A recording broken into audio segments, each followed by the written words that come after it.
ጤና ይስጥልኝ ክቡራንና ክቡራት የዩቲዩብ ቻናል ቤተሰቦች ከቻናሌ ሰዓቱን አጫጭር መረጃ ይዤ ቀርቤያለሁ። እስከ ፍጻሜ አብራችሁን ቆዩ። አገር አቀፍ፣ አህጉር አቀፍና ዓለም አቀፍ አንኳር ዜናዎች ውስጥ ክቡራን አድማጮች መረጃ አሰናድተናል። ዛሬ ብሔራዊ ጥቅሞችን በሚያሳኩ ጉዳዮች ላይ ከሁሉም ኢትዮጵያዊ ኃይል መተባበር እንደሚቀጥል ያስታወቀው የኢትዮጵያ ዜጎች ለማህበራዊ ፍትህ ኢዜማ በበኩሉ ብልጽግና ፓርቲ ፍትሐዊ የፖለቲካ ምህዳሩን ለሁሉም እኩል ተደራሽ እንዲያደርግ ጠየቀ። እንዴት ሊሆን ይችላል? ፓርቲው ሰኞ ሰኔ 15 ባወጣው መግለጫ አሸናፊ ለሆነው ብልጽግናና ለሌሎችም ድምጽ ያገኙ ተፎካካሪ ፓርቲዎች እንኳን ደስ አላችሁ መልእክት አስተላልፈዋል። አሸናፊው ፓርቲ ዲሞክራሲያዊ ምህዳሩን በማስፋት ጉዳዩ ላይ እንዲሰራ ኢዜማ ጥሪውን አቅርበዋል። ይህ ፓርቲ ራሱን በምን ደረጃ ላይ ይሁን? ዛሬ በትግራይ የሚንቀሳቀሰው ተቃዋሚው የሳልሳይ ወያኔ የፖለቲካ ፓርቲ አባል የሆኑት ሸዊት ውዳሴ ለቢቢሲ እንደተናገሩት በርካታ ወጣቶች ለውትድርና እየተመለመሉ በመሆኑ የትግራይ ህዝብ ስጋት ውስጥ ነው። ቀደም ሲል ከተካሄደው ጦርነት በተለየ አሁን በትግራይ ውስጥ ለጦርነቱ ድጋፍ የለውም። በአድዋ ከተማ የሚኖር አንድ ወጣት ለቢቢሲ ትግርኛ እንደተናገረው ሲቪል የለበሱ ታጣቂ ሰዎች ወደ ቤቱ እንደሄዱ እና በትጥቅ ትግል ውስጥ እንድንሳተፍ እንደያዙን ነግረውናል ብለዋል። የክልሉ ባለስልጣናት ግን በግዳጅ የሚደረግ ምልመላ እንደሌለ አስተባብለዋል። የጦርነት መልካም የለውምና ለህዝብ ቢታሰብ መልካም ይሆን። ዛሬ ግንቦት 24 2018 ዓ.ም ከትግራይ ክልልና ከአንዳንድ አካባቢዎች ውጪ በመላው ሀገሪቱ ለተካሄደው ምርጫ 54 ሚሊዮን በላይ በመራጭነት የተመዘገቡ ሲሆን ከመካከላቸውም 96 በመቶ በላይ የሚሆኑ ድምጽ መስጠታቸውን የኢትዮጵያ ብሔራዊ ምርጫ ቦርድ አስታወቀ። ያብራራበት ሂደት ምን ይመስላል? ዛሬ ምርጫው የጨበራ ሲል የገለጸው ትብብሩ እጅግ የተወሳሰበውን የሀገራችንን ችግር ከድጥ ወደ ማጡ ከመውሰድ በዘለለ ዲሞክራሲን አያዋልድም በማለት አጥላልቶታል። ጥምረቱ የሀገሪቱን የሰላምና የደህንነት እጦት እንዲሁም ጠባብ የፖለቲካ ምህዳር በዋና ምክንያትነት ያነሳል። ምክንያቶቹ ምን ሊሆኑ ይችላሉ? ዛሬ ጠዋት ንጉስ ቻርለስ ጋር በስልክ እንደተነጋገሩና ስልጣን እንደሚለቅ እንዳሳወቀ ገልጸዋል። የሀገሪቱ ትልቁን ስራ እየለቀቁ እንደሆነ ጠቅሰው በቀጣይ እጅግ የሚጠቅም ስራ ላይ እንደሚያተኩሩም ተናግረዋል። ፓርቲያቸው ምን ይላል በጉዳዩ ላይ? ሁሉንም ከኢትዮ ፍቅሩ ዜና ወደሚደርሳቸው ዝርዝር መረጃ አለፍኩ። አብረን እንቆይ።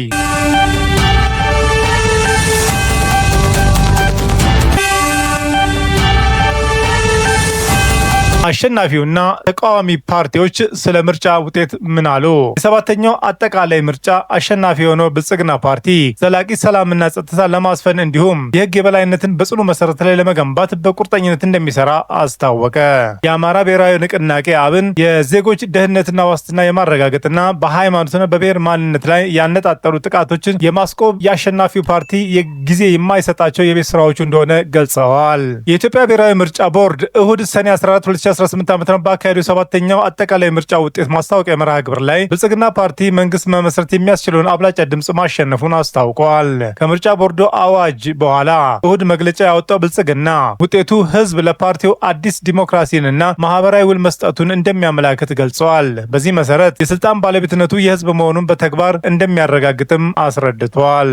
መላው የኢትዮጵያ ህዝብ የሰጠንን የዲሞክራሲ ውል በታላቅ ትህትናና በከፍተኛ አክብሮት እንቀበላለን ያለው አሸናፊው ፓርቲ በስኬት እንደማይኮራራ ይልቁንም ጉድለቶች እያረመ ህዝቡን በቅንነት ለማገልገል ጽኑ እምነት እንዳለውም አሳውቀዋል። ፓርቲው በመንግስትነትም በሚያቆይባቸው ቀጣይ ዓመታት የህዝብ ጥያቄዎችን የሆኑና የጋራ ጥረት የሚጠይቁ ቁልፍ ጉዳዮች ላይ ምላሽ እንዲያገኙ እንደሚረባረብ ቃል ገብቷል። ይህን የሚያደርገውም ከህዝብና ከሚመለከታቸው ባለድርሻ አካላት ጋር በሙሉ በመተባበር መሆኑን ጠቅሷል።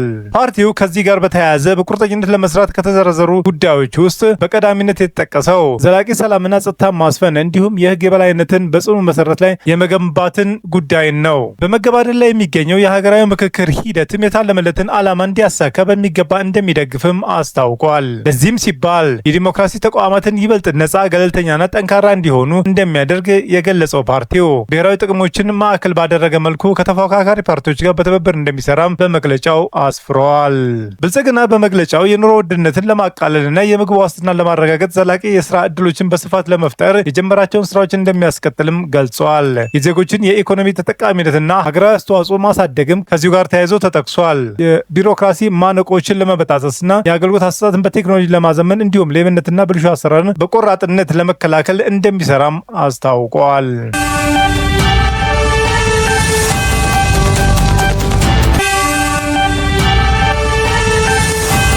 ተቃዋሚ ፓርቲዎች ምን አሉ?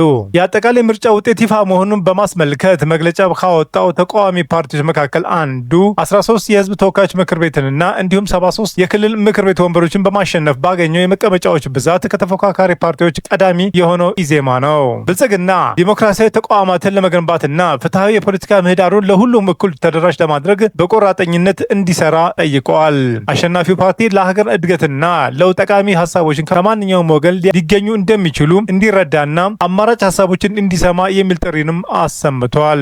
ትችቶችን በሆደ ሰፊነት እያስተናገደ ሀገራችንን የሚያስፈልጋትን ዲሞክራሲ በጋራ እንድንገነባ ጥሪ እናቀርባለን ብለዋል። በድምሩ 86 መቀመጫዎችን በማግኘት በሀገር አቀፍ ደረጃ ቀዳሚ ተፎካካሪ ፓርቲ መሆኑን በመግለጫው ያነሳው ኢዜማ ተጨባጭ የተፎካካሪ ፓርቲነት ሚናውን ጊዜ ሳያባክን የሚጀምረው ዛሬ መሆኑን አስታውቋል።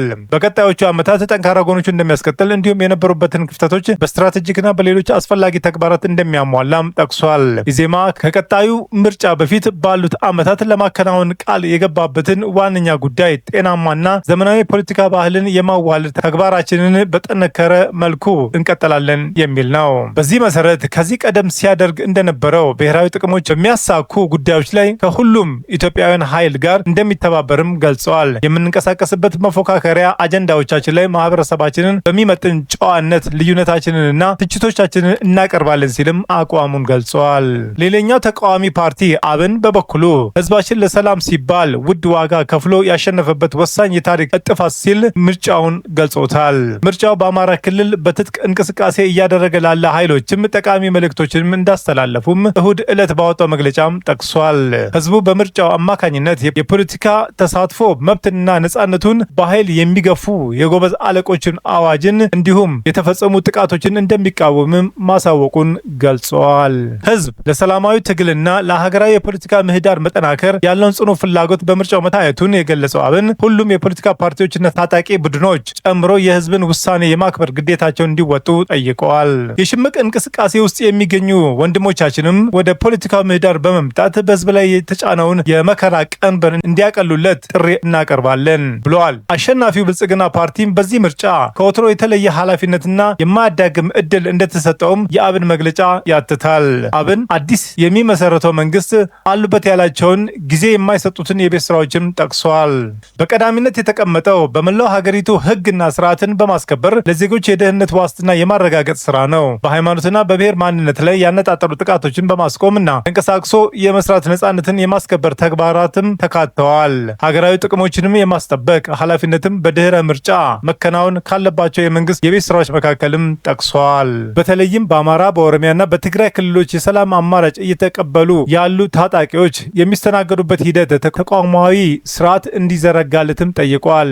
አማራ በመሰረተ ልማት ወደ ኋላ እንዲቀር የተደረገ ክልል መሆኑን በመግለጫቸው ያነሱት አብን በቀሪው ኢትዮጵያ እየደረሱ ያለውን የልማት ፕሮጀክቶችም እየተቀረጹ እንዲተገበሩ አሳስበዋል። የተቋረጡ ልማቶችን በማስቀጠል ላይም ልዩ ትኩረት እንዲሰጥም እንዲሁም የህዝቡ የመልሶ ግንባታና አዲስ ልማት ተጠቃሚነትን በተጨባጭ እንዲያረጋግጥም ጠይቀዋል። በተጨማሪ አብን የወልቃይትና ራያ ህዝብ ከመደበኛ የምርጫ መርሃ ግብር ውጪ በመደረጉ ቅሬታውን ገልጿል። የሚመሰረተው መንግስትና ምርጫ ቦርዱ በእነዚህ አካባቢዎች አፋጣኝ ምርጫ በማከናወንና ነጻ የህዝብ አስተዳደር እንዲዋቀር በማገዝ ዋጋ ለተከፈለባቸው የመብት ጥያቄዎች መልስ እንዲሰጥ ጠይቀዋል። በአማራ በማዕከላዊ ኢትዮጵያና በደቡብ ምዕራብ ኢትዮጵያ ክልሎች እንዲሁም በአዲስ አበባ ከተማ ምክር ቤቶች ወንበሮችን ያሸነፈው የወሎ ህዝቦች ዲሞክራሲ ፓርቲ ወዴፓ መግለጫ ካወጡት ተቃዋሚዎች መካከል ነው። ህዝቡ በይሁንታ የሰጠውን ድምፅ እንደሚያከብር ያስታወቀው ፓርቲው ለአሸናፊው ብልጽግናና መራጭ ህዝብም እንኳን ደስ አላችሁ ብለዋል። ቀጣይ 5 ዓመት ኢትዮጵያ ውስጥ ያሉ ሁለንተናዊ ችግሮች ሙሉ በሙሉ እንደሚቀረፉና የሀገራዊ ምክክሩም በውጤት የሚጠናቀቅበት ይሆናል የሚል እምነቱን ገልጸዋል። ፓርቲያችን በሀገር ሉዓላዊነት የልማትና የእድገት ጉዞ የሚያደናቅፉ የውጭም ሆኑ የውስጥ የጥፋት ኃይሎችን ከመንግስት ጎን ቆመን የምንታገል መሆኑን እናረጋግጣለን ሲልም ቃል ገብተዋል።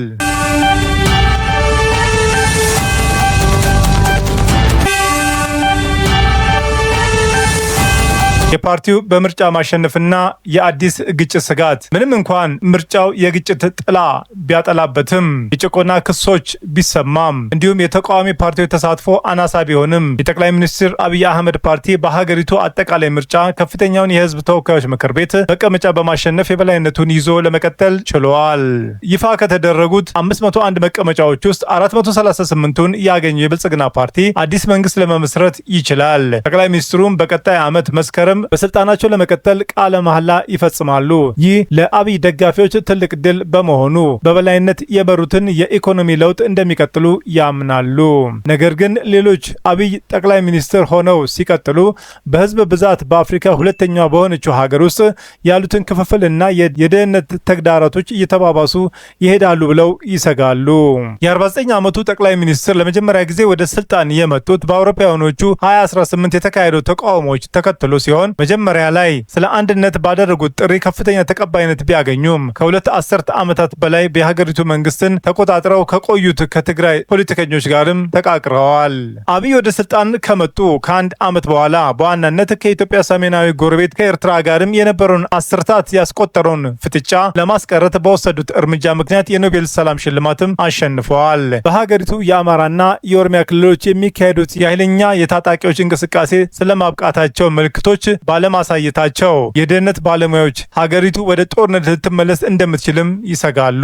በምርጫው ቀን ከመንግስት ኃይሎች ጋር የሚዋጉት ታጣቂ ቡድኖች በፈጠሩት የደህንነት ስጋት ምክንያት በሀገሪቱ በርካታ ህዝብ በሚኖርባቸው ሁለቱም ክልሎች ውስጥ 143 የምርጫ ጣቢያዎች ሳይከፈቱ ቀርተዋል። በአማራ ክልል በፋኖ ሚሊሻዎችና በሽብር ቡድንነት የተፈረጀው የኦሮሚያ ክልል የሚንቀሳቀስ የኦሮሞ ነጻነት ሰራዊት ሁለቱም ምርጫውንና ውጤቱን ውድቅ አድርገዋል። ከ4 ዓመት በፊት ካበቃው የሁለቱ ዓመት የእርስ በርስ ጦርነት እያገገመ ባለው በትግራይ ክልልም ያለው ሁኔታ አሳሳቢ ነው። ጦርነቱ ዳግም ሊቀሰቀስበት ይችላል ተብሎም በሚሰጋበት 6 ሚሊዮን ነዋሪዎች ያሏት የትግራይ ክልል ምርጫ አልተካሄደበትም። ትግራይ በሁለት ዓመት ጦርነት ወቅት ወታደሮቿ ከኢትዮጵያ መንግስት ኃይሎች ደግፈው ከተዋጉት ከኤርትራ ጋር ትዋሰናለች። ውድቅ ብታደርገውም በወታደሮች ትግራይ ውስጥ ሰፊ የሆነ ግፍ ፈጽመዋል ተብለው ይከሰሳሉ። ነገር ግን ጦርነቱ ካበቃ በኋላ የአዲስ አበባና የአስመራ ግንኙነት በፍጥነት ተበላሽቷል። ባለፉት 3 ዓመታት ጠቅላይ ሚኒስትር አብይ ሀገራቸው በ1985 ኤርትራ ነጻ ሀገር ስትሆን ኢትዮጵያ ያጣችውን የቀይ ባህር ወደብን መልሶ ማግኘት እንዳለባት በተደጋጋሚ ሲናገሩ ቆይተዋል። ለዚህም 1350 ኪሎ ሜትር የባህር ዳርቻ ያላት ኤርትራ ወደብ አልባ የሆነችውን ኢትዮጵያ ግዛት በማስፋት ምኞት ትከሳታለች። በሚያስደንቅ ሁኔታ አስመራ አሁን ወዳጅነቷን ከትግራይ መሪዎች ጋር ማድረጓ ደግሞ የግጭት የሚቀሰቅስ ከሆነ ቀደም ሲል ከነበረው በተቃራኒ ኤርትራ ለትግራይ ኃይሎች የምትወግን ይመስላል። በፍጥነት እየተለዋወጠች ባለችው አዲስ አበባ መራጭ ድምፅ ለመስጠት በሰልፍ ሲጠባበቅ አዲስ አበባም ከኢትዮጵያ እና ከኤርትራ ጋር በምትዋሰንበት ሱዳን ውስጥ በሚካሄደው የእርስ በርስ ጦርነት ውስጥም ተሳትፎ እንዳላትም ትከሰሳለች። ምንም እንኳን ኢትዮጵያ በተደጋጋሚ ብታስተባብልም በርካታ ሪፖርቶችም አዲስ አበባ የሱዳን ተፋላሚ አንጃ የሆነው ፈጥኖ ደራሽ ኃይልን RSF እንደምትደግፍም ያመለክታል። ኤርትራና የትግራይ ኃይሎችም ከፈጥኖ ደራሽ ኃይል ጋርም እየተፋለሙ ከሚገኙ ከሱዳን ጦር ጋር የጠበቀ ግንኙነት እንዳላቸው ለረጅም ጊዜ ሲነገር ቆይቷል። ይህ ጠቅላይ ሚኒስትር አብይ የሰላም ፈጣሪነት ሚና ሊጫወቱበት የማይችሉትን እና በቀጠናው ውስጥም ሊሰራጭ የሚችል አደገኛ ሁኔታ ይፈጠራል። በአብይ መንግስትና በትግራይ ክልል ውስጥም የበላይ በሆነው ህዝባዊ ወያኔ ሓርነት ትግራይ ህወሓት መካከል የነበረውን ጠላትነት በጥቅምት 2015 ዓ.ም በተፈረመው የሰላም ስምምነት ይቋጫል ተብሎ ነበር። ነገር ግን ሁለቱም ወገኖች ያንን ስምምነት በመጣስ እርስ በርሳቸው ይካሰሳሉ። በትግራይ በተካሄደው ጦርነት ባለንበት ክፍለ ዘመን እጅግ አደገኛ ከሆኑት መካከል አንዱ ሲሆን የአፍሪካ ህብረት አሸማጋይ ጦርነቱ ክልሉን ወደ ረሃብ እያመራ በነበረበት ወቅትም ወደ 600 ሺህ የሚጠጉ ሰዎች እንደሞቱበትም ገምቷል። በወቅቱ መንግስት ውድቅ ቢያደርገውም ለክልሉ የሚቀርበውን የምግብ እርዳታ በማገድ ተከሶ ነበር። የተደቀኑትን አደጋዎች ተጨባጭና በሁለቱም ወገኖች የሚመሩ ናቸው ሲል በአንድ ወቅት ለአሜሪካ የውጭ ጉዳይ ሚኒስትር ውስጥ ይሰሩ የነበሩት የአፍሪካ ጉዳዮች ተንታኝ ካሜሮን ጉርሰን ለቢቢሲ ተናግረዋል። ከምርጫው በፊት ህወሓት በጠቅላይ ሚኒስትር አብይ የተሾመውን የክልሉን ጊዜያዊ አስተዳደር አፍርሶ ለጦርነቱ በፊት የነበረውን አስተዳደር ወደ ነበረበት መልሷል። ህወሓቶች እየጨመረ ላለው ውጥረት ተጠያቂ ናቸው። ለጦርነቱ ዳግም ዝግጅት እያደረጉ መሆናቸውን የሚጠቁሙ እንቅስቃሴዎችና መግለጫዎች ሲሰጡ ቆይተዋል ሲል ሃድሰን ይናገራሉ። ህወሓት ወጣቶችን በግዳጅ ወደ ሰራዊት እንዲቀላቀሉ እያስገደደ መሆኑን የሚያመላክቱ ዘገባዎችም እየወጡ ነው። ወጣቶቹ ራሳቸውን ለመከላከልና ስልጠና እየወሰዱ ነው ሲሉ የሰሜን ምዕራብ ትግራይ የደህንነት ኃላፊ አቶ ተስፋዬ አባዲ ተናግረዋል። ይሁን እንጂ ሀድሰን እንደሚሉት እነዚህ የህወሓት ድርጊቶች የመጡት ጠቅላይ ሚኒስትር አብይ ከስምምነቱ ወጥቶ በትግራይ ስጋትን የሚፈጥር እርምጃዎች በመውሰዱ ነው።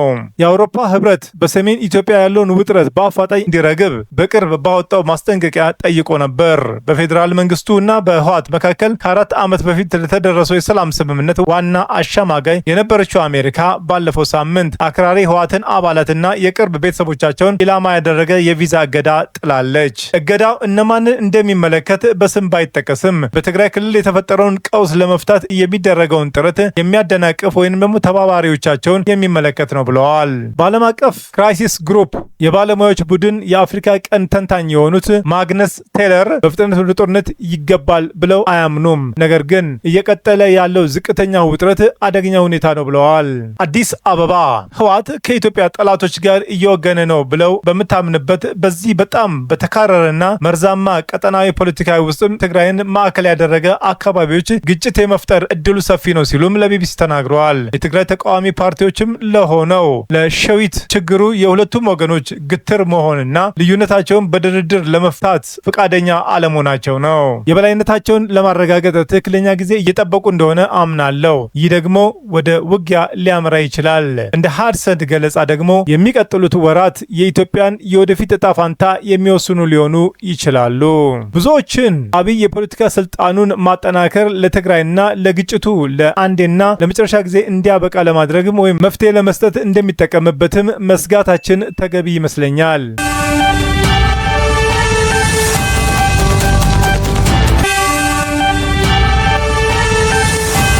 በአዲስ አበባ ተቃዋሚ ያሸነፈበት በሰባተኛው የኢትዮጵያ አጠቃላይ ምርጫ በኦሮሚያ ምክር ቤት አንድም ወንበር ያላሸነፈው ኦነግ በአዲስ አበባ ምክር ቤት 2 ወንበሮችን ሲያገኝ ኢዜማ ደግሞ በኦሮሚያ ምክር ቤት 1 መቀመጫ አገኘ። ብልጽግና በአብዛኛው መቀመጫ ባሸነፈበት አጠቃላይ ምርጫ 40 የተቃዋሚ ፓርቲ እጩዎችና 8 የግል ተወዳዳሪዎች ለህዝብ ተወካዮች ምክር ቤት መቀመጫ አሸንፈዋል። ውድድሩ ከተደረገባቸው 501 የህዝብ ተወካዮች ምክር ቤት መቀመጫዎች ገዢው ብልጽግና ፓርቲ ለተጨማሪ 5 ዓመታት በስልጣን ላይ ለመቆየት የሚያስችለውን 438 አሸንፈዋል።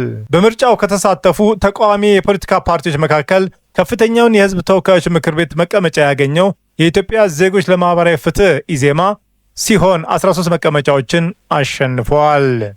8 የግል እጩዎች የአማራ ብሔራዊ ንቅናቄ አብን 6፣ የኢትዮጵያ ፌዴራላዊ ዲሞክራሲ አንድነት መድረክ 3፣ የአማራ ዲሞክራሲያዊ ኃይል ንቅናቄ 3፣ ነጻነትና እኩልነት ፓርቲ 3፣ ትብብር ለኢትዮጵያ አንድነት ፓርቲ 2 መቀመጫዎችን ሲያሸንፉ 5 ፓርቲዎች ደግሞ አንዳንድ መቀመጫ አግኝተዋል።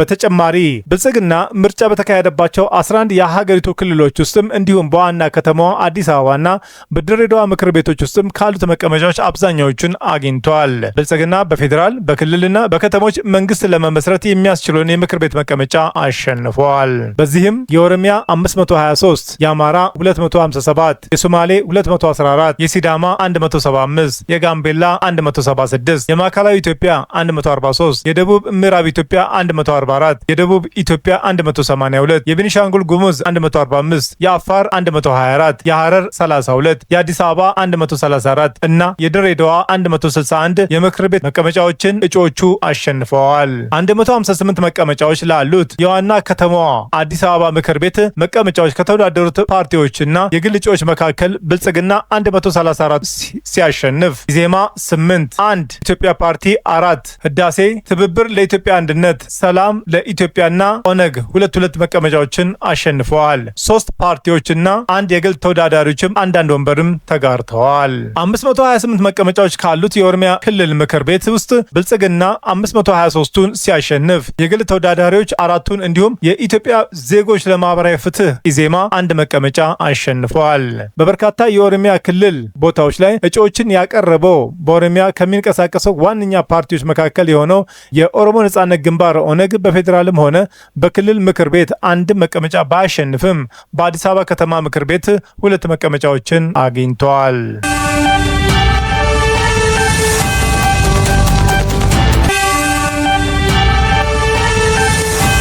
ትብብር ለኢትዮጵያ አንድነት ያሸነፈበት የአምስት የፖለቲካ ፓርቲዎች ቅንጅት የሆነው ትብብር ለኢትዮጵያ አንድነት በሰባተኛው ጠቅላላ ምርጫ ያገኛቸው ወንበሮች እንደማይረከብ ለቢቢሲ አስታውቋል። ቅንጅቱ ከዚህ ቀደም ያቀረባቸውን ቅድመ ሁኔታዎች የሚሟሉ ከሆነ ምክር ቤት የመግባት ጉዳዩን ሊያጤነው እንደሚችልም ገልጸዋል። ጥምረቱ በተደጋጋሚ ያወጣቸውን ቅድመ ሁኔታዎች እንዳልተሟሉ በመግለጽ ከምርጫው ራሱን እንደሚያገል ሲያሳውቅ የቆየ ሲሆን ከምርጫው ከሁለት ቀን በኋላ ደግሞ ቢያሸንፍም ምክር ቤት እንደማይገባም ገልጾ ነበር።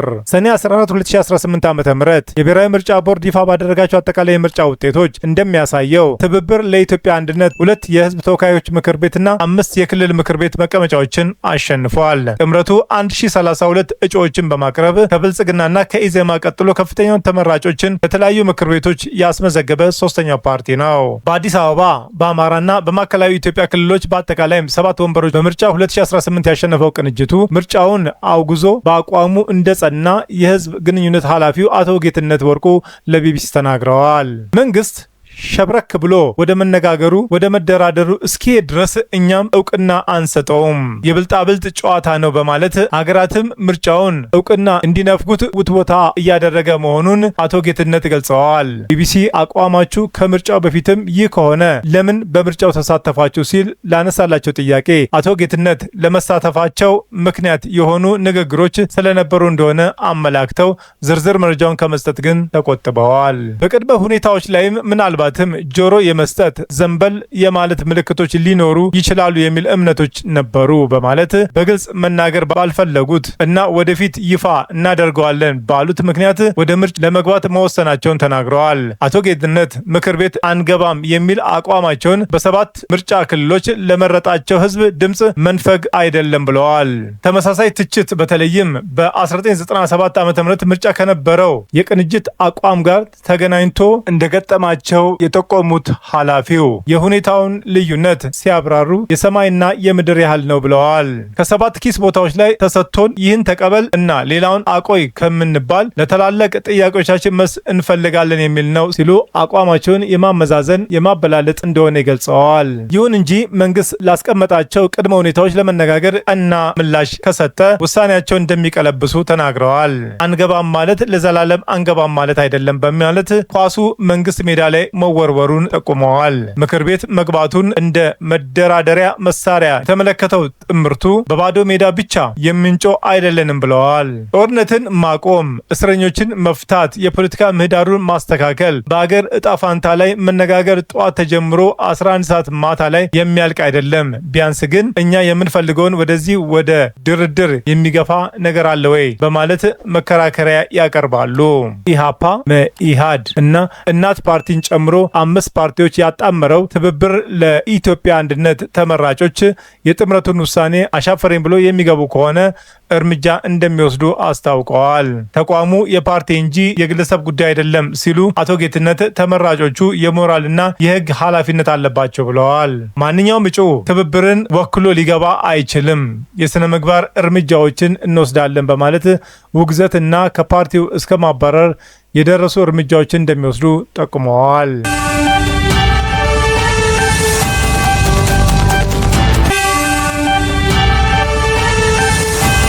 ሰር ኪር ስታርመር ስልጣን ለቀቁ። ሰር ኪር ስታርመር ከዩናይትድ ኪንግደም ጠቅላይ ሚኒስትርነት እንዲሁም ከሌበር ፓርቲ መሪነት መልቀቃቸውን አስታወቁ። የጠቅላይ ሚኒስትሩ ጽህፈት ቤት ከሚገኝበት ዳውኒንግ ስትሬት ነምበር 10 ዛሬ በሰጡት መግለጫ ከ2 ዓመት በፊት ወደ ጠቅላይ ሚኒስትርነት መምጣታቸውን በሕይወቴ የሚያኮራኝ ቅጽበት ነው ብለዋል። ስታርመር ባለቤታቸው ጋር ሆነው መግለጫውን ሲሰጡ ብዙዎች በጭብጨባ ድጋፋቸውን ሰጥቷቸዋል። ባለፈው ሳምንት አንድ በርንሃም በግሬተር ማንቸስተር ምርጫ ማሸነፋቸውን የሌበር ፓርቲ መሪ በመሆን ስታርመር እንዲገዳደሩ መንገድ ከፍቶላቸዋል። ስታርመር ወደ ፖለቲካ የገቡት የሚሊዮኖችን ሕይወት በተሻለ ሁኔታ ለመለወጥ መሆኑን አስታውቀዋል። በአውሮፓውያኖቹ ሐምሌ 2024 ሌበር ፓርቲ ወደ ስልጣን እንደመጣም በንግግራቸው ይህን ጠቅሰዋል። የባለፈው ሳምንት የምርጫ ውጤት ተከትሎ ጠቅላይ ሚኒስትሩ ለአንዲ በርንሃም መንገድ እንዲያመቻቹ ከሚኒስትሮች ጫና ውስጥ ከቷቸዋል። የአሜሪካ ፕሬዚዳንት ዶናልድ ትራምፕም ጫና የበረታባ የተጣለባቸው ኬር ስታርመር ከጠቅላይ ሚኒስትርነታቸው ይለቃሉ በማለት በኃላፊነት የነበራቸውን ቆይታ ተችተዋል። በቻልኩት መጠን ለሚስቴ ጥሩ ባል ሆኛለሁ። ባለቤቴ ከጎኔ በመቆም ጥሩና መጥፎውን ጊዜ እንዳሳልፍ ረድታኛለች ሲሉ በስሜት ተሞልቶ ንግግራቸውን አሰምተዋል። ለውብ ልጆቼ ጥሩ አባት ሆኛለሁ። ልጆቼ የደስታዬና የኩራቴ ምንጮች ናቸው ብለዋል። ስታርመር በተገቢው መንገድ ስልጣን እንደሚያስረክቡ ገልጸው ለቀጣዩ ጠቅላይ ሚኒስትርም ሙሉ ድጋፋቸው እንደሚሰጡ ተናግረዋል። ቀጣዩ ጠቅላይ ሚኒስትር ከ2 ዓመት በፊት ከነበረው አንጻር ጠንካራ የሆነና ፍትህ የሰፈነበት ሀገር እንደሚረከቡ ማወቅ አለባቸው ብለዋል። ከጎናቸው የነበሩ ጓደኞቻቸውንና የስራ ባልደረቦቻቸውን አመስግነዋል። ስታርመር የተረከቡት ፓርቲ በፖለቲካ፣ በፋይናንስ፣ በሞራል የላሸቀ እንደነበረ ጠቅሰው በተደጋጋሚ ፓርቲው አብቅቶለታል ሲባል መስማታቸውን በንግግራቸው ጠቅሰዋል። ስታርመር እንዳሉት የሊበር ፓርቲዎቹ ዋነኛ ጥያቄ እሳቸው በቀጣይ ምርጫ ለመወዳደር የተሻሉት አማራጭ ስለመሆናቸው ነው። ፓርቲያቸው ለዚህ ጥያቄ የሰጠውን ምላሽ አድምጠው በበጎ መንገድ መቀበላቸውን አክለዋል። እያንዳንዱ ውሳኔያቸው የምወዳትን ሀገሬን በማስቀደም የተወሰደ ነው ሲሉም ተደምጠዋል። የመረጃ ምንጭ አስነብቧል።